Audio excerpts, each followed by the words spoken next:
La nuit tombe sur un détroit que la plupart des Européens ne verront jamais. Pourtant, à des milliers de kilomètres de là, ce qui s'y joue peut déjà peser sur le prix de l'énergie, sur le coût du transport maritime, sur les chaînes d'approvisionnement, et bientôt sur le quotidien de millions de foyers. C'est là toute l'illusion du Moyen-Orient. On continue de le regarder comme un théâtre lointain, comme une zone de crise permanente, comme un vieux dossier géopolitique réservé aux diplomates, aux militaires et aux marchés pétroliers. Mais le vrai sujet n'est pas seulement la violence visible. Le vrai sujet, c'est qu'à chaque fois que cette région se tend, une partie du système mondial recommence à trembler. Le détroit d'Ormuz reste l'un des passages énergétiques les plus cruciaux de la planète, tandis que les perturbations en mer Rouge ont déjà montré qu'un choc régional pouvait désorganiser les flux commerciaux, rallonger les routes maritimes et renchérir les coûts du fret. Et au centre de cette équation, il y a toujours la même puissance. Les États-Unis.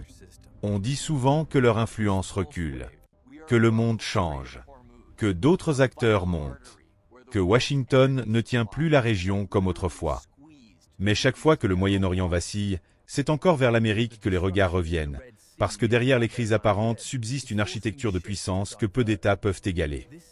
La vraie question n'est donc pas de savoir si les États-Unis sont encore présents au Moyen-Orient.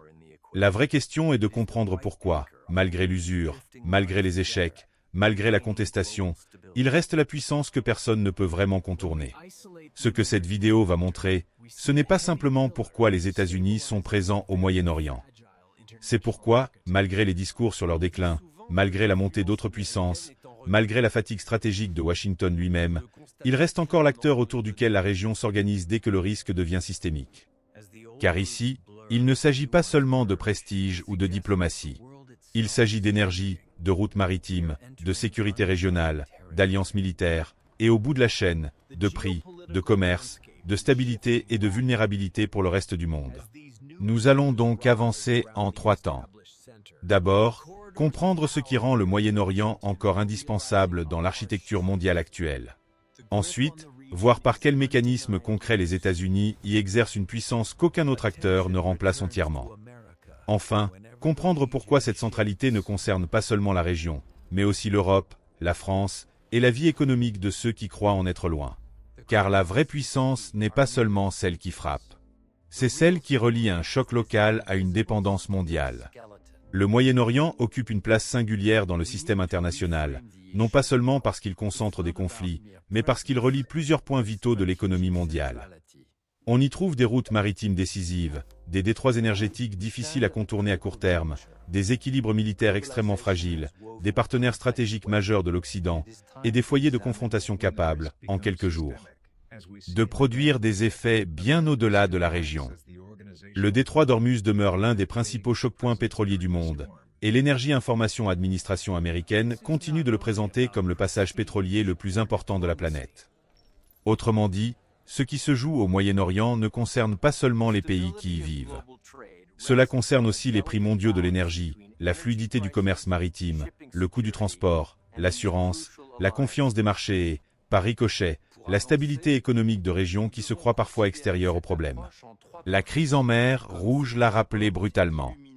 La Banque mondiale a montré que cette perturbation avait réduit les volumes commerciaux de plusieurs ports, allongé les trajets, augmenté les coûts du fret et frappé durement les revenus du canal de Suez pour l'Égypte. C'est pour cela que le Moyen-Orient continue d'être plus qu'un espace régional. C'est une zone où se croisent l'énergie, la sécurité, les alliances, la rivalité des puissances et la vulnérabilité logistique du monde contemporain. Et c'est précisément parce que cette région concentre autant de points de bascule qu'aucune grande puissance ne peut s'en désintéresser complètement. Mais parmi elles, une seule a encore réussi à combiner présence militaire, garantie de sécurité, partenariats régionaux et capacité d'intervention rapide à une telle échelle. C'est cette combinaison qui explique pourquoi, malgré tous les changements du monde, le Moyen-Orient reste un espace où la puissance américaine ne se mesure pas seulement à ce qu'elle possède, mais à ce qu'elle est encore capable d'empêcher, de protéger et de structurer. On pourrait croire que cette histoire est celle d'un déclin. Après tout, les États-Unis sortent de décennies d'usure militaire, de guerres longues, de résultats souvent contestés, et d'une opinion américaine de plus en plus méfiante face aux engagements extérieurs. Dans le même temps, les pays du Moyen-Orient ont eux-mêmes changé. Les monarchies du Golfe cherchent à diversifier leurs partenaires. L'Iran avance sa stratégie d'influence indirecte. Israël agit selon sa propre logique de sécurité. La Turquie affirme davantage ses ambitions régionales. La Russie a montré qu'elle pouvait perturber l'équilibre. La Chine gagne du terrain économique et diplomatique. Vu de loin, tout semble donc indiquer une évidence. L'ère de la domination américaine au Moyen-Orient serait en train de s'achever. Mais cette lecture reste incomplète, car elle confond deux choses très différentes. Elle confond la fin d'une domination absolue avec la disparition d'une centralité stratégique. Or, ce n'est pas parce que Washington ne contrôle plus tout qu'il est devenu marginal. En réalité, chaque crise récente a plutôt révélé l'inverse. Lorsque le risque de guerre régionale augmente, lorsque les routes maritimes sont menacées, lorsque l'équilibre entre Israël, l'Iran et les monarchies du Golfe se tend, les États-Unis restent la seule puissance capable de déplacer rapidement des moyens, de rassurer certains alliés, d'en dissuader d'autres, et de faire comprendre qu'un seuil ne doit pas être franchi. Le département américain de la Défense a encore annoncé à l'automne 2024 un renforcement de sa posture dans la région afin de dissuader l'escalade et de réduire le risque d'un conflit régional plus large. Autrement dit, ce qui a changé, ce n'est pas la disparition de la puissance américaine. C'est la manière dont elle s'exerce. Elle est moins simple, moins incontestée, moins hégémonique dans son apparence. Mais elle reste la charpente vers laquelle on revient dès que le système menace de se fissurer. Le Moyen-Orient n'est plus un espace où les États-Unis peuvent imposer seuls leur volonté en toutes circonstances. Mais c'est encore un espace où aucune autre puissance n'est capable, à ce jour, de reprendre entièrement leurs fonctions stratégiques. Le premier axe est le plus visible, mais aussi le plus mal compris. On réduit souvent la puissance américaine au Moyen-Orient à quelques bases, à quelques porte-avions, à quelques images spectaculaires de projections militaires. En réalité, ce qui compte n'est pas seulement la force brute. Ce qui compte, c'est la capacité à être déjà là, à se renforcer rapidement, à protéger certaines routes, à rassurer des alliés, et à signaler immédiatement à des adversaires qu'une ligne rouge peut être défendue. Dans sa posture officielle, le commandement central américain continue de présenter la région comme un espace stratégique où les États-Unis doivent maintenir une capacité crédible de dissuasion, de réaction et de protection de leurs intérêts face à l'Iran, aux groupes armés et aux risques d'escalade. Le deuxième axe est plus profond, parce qu'il touche à la structure même du pouvoir américain. Les États-Unis ne dominent pas le Moyen-Orient seuls. Ils y occupent une position centrale parce qu'ils sont au cœur d'un réseau d'alliances, de garanties de sécurité, de coopération militaire, de vente d'armes, de partage de renseignements et de soutien diplomatique qu'aucune autre puissance n'a réussi à reconstituer à la même échelle. Cette centralité est particulièrement visible avec Israël, dont la coopération sécuritaire avec Washington reste l'une des plus solides du monde, mais aussi avec les monarchies du Golfe, qui continuent de définir une partie de leur sécurité régionale en relation avec les États-Unis. Le département d'État rappelle que l'aide bilatérale américaine à Israël dépasse 130 milliards de dollars au total, tandis que les cadres de coopération avec les États du Golfe confirment la profondeur de ce rôle sécuritaire. Le troisième axe est celui qui transforme cette puissance régionale en puissance systémique. Les États-Unis ne restent pas si influents au Moyen-Orient uniquement parce qu'ils y ont des alliés ou des moyens militaires. Ils y restent centraux parce que cette région concentre des points de passage, des infrastructures énergétiques et des équilibres maritimes capables d'affecter l'ensemble de l'économie mondiale. Le détroit d'Ormuz demeure un point de passage vital pour le pétrole mondial, et la crise en mer Rouge a montré qu'une perturbation régionale pouvait rallonger les routes commerciales, renchérir le fret, fragiliser Suez et transmettre un choc logistique bien au-delà du Moyen-Orient. Autrement dit, la puissance américaine dans la région ne consiste pas seulement à protéger des alliés.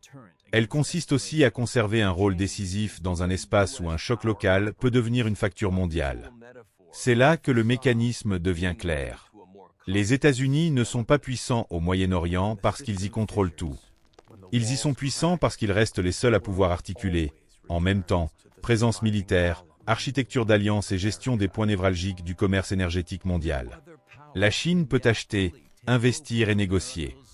La Russie peut perturber, frapper ou exploiter les fractures.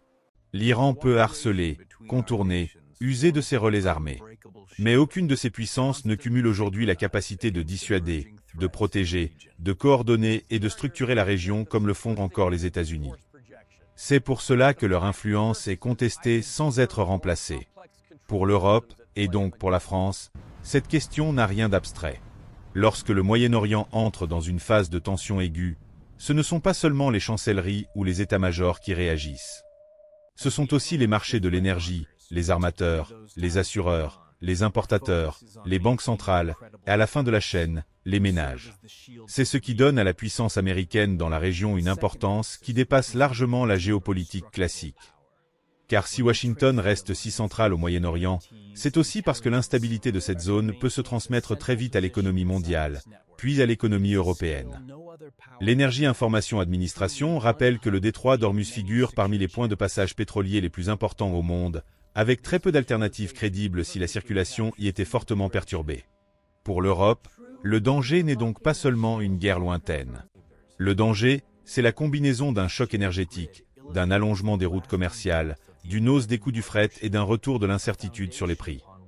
Le FMI a relevé qu'au début de 2024, le commerce transitant par le canal de Suez avait chuté de moitié par rapport à l'année précédente, tandis que de nombreux navires devaient contourner l'Afrique avec des délais et des coûts supplémentaires. La Banque mondiale a elle aussi souligné que la crise en mer Rouge avait augmenté les coûts du transport maritime, allongé les trajets et fragilisé les économies liées à Suez. À partir de là, la conséquence pour la vie quotidienne devient beaucoup plus claire. Quand l'énergie devient plus vulnérable, quand le fret devient plus cher, quand les chaînes d'approvisionnement se rallongent, le choc ne reste pas enfermé dans les ports ou dans les terminaux pétroliers. Il peut remonter jusqu'aux prix importés, à certaines factures, aux coûts logistiques des entreprises, et à une inflation que l'on croyait en train de se calmer. La Banque centrale européenne a explicitement averti que des tensions géopolitiques accrues pouvaient pousser à la hausse les prix de l'énergie et les coûts du fret, tout en perturbant le commerce mondial, ce qui constitue un risque haussier pour l'inflation dans la zone euro. C'est ici que le sujet redevient profondément européen. L'Europe aime parfois penser le Moyen-Orient comme une périphérie instable dont il faudrait simplement se protéger. Mais en réalité, elle reste exposée à ce qui s'y joue, parce qu'elle dépend encore d'un environnement mondial ouvert, de routes maritimes fluides, d'une énergie suffisamment prévisible et d'un système de sécurité que, seule, elle n'est pas encore pleinement capable de garantir. Autrement dit, si les États-Unis restent si puissants au Moyen-Orient, ce n'est pas seulement parce qu'ils veulent y rester. C'est aussi parce qu'une partie de l'ordre économique et stratégique dont dépend l'Europe continue, elle aussi, de reposer sur leur capacité à contenir le chaos dans cette région. Le verdict, au fond, est plus simple qu'il n'y paraît. Les États-Unis ne sont pas si puissants au Moyen-Orient parce qu'ils y contrôlent tout. Ils sont si puissants parce qu'ils restent la seule puissance capable d'y relier, en même temps, la force militaire, les alliances régionales, la sécurisation des routes stratégiques et la gestion d'un risque qui peut immédiatement se transformer en choc mondial. Leur pouvoir n'est donc pas celui d'un empire parfaitement maître de la région. C'est celui d'une puissance pivot, contestée, usée parfois, critiquée souvent, mais encore irremplaçable dès que l'ordre régional menace de basculer. Et c'est précisément là que commence le scénario le plus important. Car la vraie question pour les années à venir n'est peut-être pas de savoir si les États-Unis vont quitter le Moyen-Orient. La vraie question est de savoir ce qui se passerait si, un jour, ils n'étaient plus capables, ou plus disposés, à tenir ce rôle de stabilisateur imparfait. Le monde découvrirait alors très vite que la puissance américaine dans la région ne servait pas seulement les intérêts de Washington. Elle servait aussi, directement ou indirectement, à contenir des secousses dont le prix serait payé bien au-delà du Golfe, des ports de la mer Rouge ou des frontières d'Israël et de l'Iran. Autrement dit, la puissance américaine au Moyen-Orient n'est pas seulement une affaire de base ou de drapeau. C'est une affaire d'architecture. Une architecture imparfaite, souvent brutale, parfois contradictoire, mais qui continue de tenir ensemble des équilibres que personne d'autre ne sait encore garantir à la même échelle. Et tant que cette alternative n'existe pas, les États-Unis resteront, qu'on le veuille ou non, au centre de la région la plus explosive du système mondial. Si le Moyen-Orient semble si loin, c'est souvent parce que nous regardons encore la carte au lieu de regarder les dépendances. Mais dans le monde réel, les dépendances comptent plus que la distance. Et c'est pour cela que, lorsque cette région vacille, le monde entier recommence à mesurer ce que signifie vraiment la puissance américaine.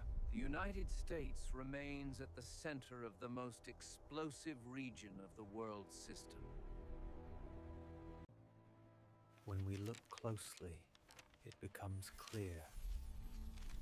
Dependence matters more than distance. This distant fault line reminds us that true American power is not merely military.